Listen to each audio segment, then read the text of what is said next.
सबको जय मसीह की।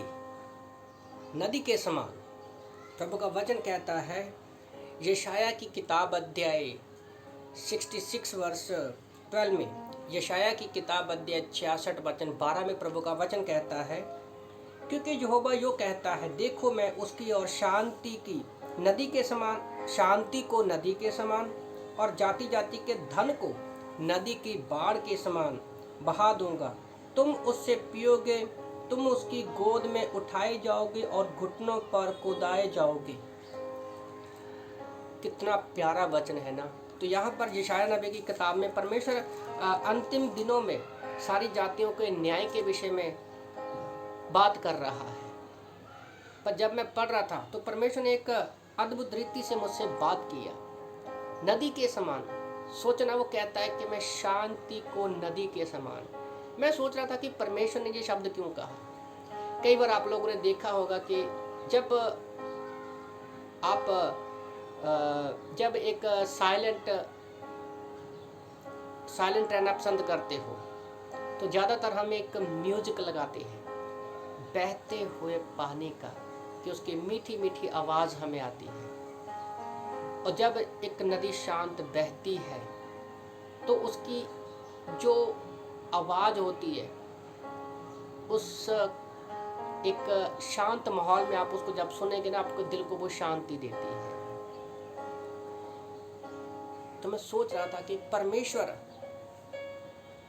हमें शांति, उस बहते हुए पानी की तरह, शांत बहते हुए पानी की तरह हमें शांति देना चाहता है। क्यों परमेश्वर ने नदी का ही नाम लिया? और भी तो कोई नाम ले सकता था, समुद्र का नाम क्यों नहीं लिया? फिर परमेश्वर ने मुझे वचन याद दिलाया। जब हम पढ़ते हैं लूका की किताब अध्याय 7 वचन 37 और 38 में प्रभु का वचन कहता है, पर्व के अंतिम दिन जो मुख्य दिन था, यीशु खड़ा हुआ और पुकार कर कहा, यदि कोई प्यासा हो तो मेरे पास आए और पिए। जो मुझ पर विश्वास करेगा, जैसा पवित्र शास्त्र में आया है कि उसके हृदय से जीवन जल की नदियां बह निकलेंगी। तो जब हम यीशु मसीह के पास आते हैं, हम प्यासे होते हैं, तो यीशु मसीह ही हमारे जीवन जल की नदियां बहाता है। हमें जीवन जल ही नहीं देता, बल्कि परमेश्वर चाहता है कि हमारे द्वारा जो है, हमारे जीवन से शांति जो है वो एक नदी की तरह बहे और लोग उस शांति को हमारे द्वारा पाए। कितनी खुशी की बात है।